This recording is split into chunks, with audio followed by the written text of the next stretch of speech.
हमारी last videos के अंदर हमने JITF इंफ्रा के अंदर कुछ ऑपरेशनल और फाइनेंशियल लेवल इश्यूज को आइडेंटिफाई किया था। आज हम उनमें से फर्स्ट इशू जो कि ऑपरेशनल लेवल इशू है उसको डीपली स्टडी करेंगे। फर्स्ट इशू है हमारा वो JITF urban waste management Jalandhar limited के अंदर है। सो स्टार्ट करते हैं कंपनी के ओवरव्यू से। कंपनी 2011 के अंदर इनकॉर्पोरेट हुई थी, जिसका मेजर काम था municipal solid waste management at Jalandhar. इसके लिए कंपनी ने वहाँ की म्यूनसिपल बॉडी के साथ एक लॉन्ग टर्म कंसेशन एग्रीमेंट भी साइन किया था और एज पर एग्रीमेंट कंपनी का जो स्कोप था वो collection, transportation, processing and disposal of solid waste था। इसके लिए कंपनी ने एक वेस्ट टू एनर्जी प्लांट भी सेटअप करना था, बट इसके लिए कंपनी को बहुत सारे चैलेंजेस फेस करने पड़े। कंपनी को लैंड एलोकेशन नहीं हो पाया और कंपनी को कलेक्शन और प्रॉपर डिस्पोजल में भी काफ़ी सारे इश्यूज आए और company due to local protest वहाँ के लोगों ने जहाँ पर कंपनी को सेटअप करना था प्लांट को, वहाँ आसपास के लोगों ने इसके अगेंस्ट प्रोटेस्ट किया और उस प्लांट को सेटअप नहीं होने दिया, जिसकी वजह से कंपनी ठीक से वेस्ट को डिस्पोज नहीं कर पाई और पाइलअप होने लगा वो वेस्ट,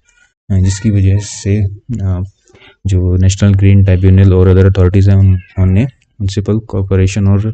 कंपनी के ऊपर काफ़ी पेनल्टीज़ भी लगाई। सो इन सबसे तंग आकर म्यूनसिपल कॉरपोरेशन ने एग्रीमेंट को टर्मिनेट कर दिया और इसकी वजह से जो मैटर था वो आर्बिट्रेशन में चला गया और आर्बिट्रेशन में ये मैटर 2017 से लेकर 2022 तक चलता रहा और 2022 के अंदर फाइनली आर्बिट्रेशन में जो अवार्ड हुआ वो कंपनी के फेवर में हुआ, बट उसको म्यूनसिपल कॉरपोरेशन ने चैलेंज कर दिया, जिसके बाद जो 2022 से लेकर 2025 तक केस वेरियस कोर्ट्स और एंड में हाई कोर्ट तक आ पहुंचा।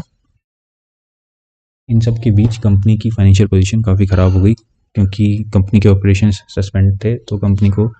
रेवेन्यू के नाम पर कुछ नहीं मिल रहा था। बट कंपनी ने जो फाइनेंशियल लोन्स उठा रखे थे और कंपनी की जो एसेट्स थी उनके ऊपर कंपनी डेप्रिसिएशन बेयर कर रही थी और लोन के ऊपर कंपनी को इंटरेस्ट पे करना पड़ रहा था और एसेट के नाम पर कंपनी के पास एज ऑन 31 मार्च 2024 सिर्फ कुछ 8-10 करोड़ के रिसीवेबल्स जो कि कंसेशनिंग अथॉरिटी से कंपनी को मिलने हैं और काफ़ी ओवरड्यू हैं वो हैं, और इसके अलावा लायबिलिटी में कंपनी के पास करीब 46 करोड़ का लोन था जो एक साल के बाद बढ़कर करीब 50 करोड़ तक पहुंच चुका है और इसके ऊपर कंपनी हर साल इंटरेस्ट और heavy legal expenses company bear कर रही है।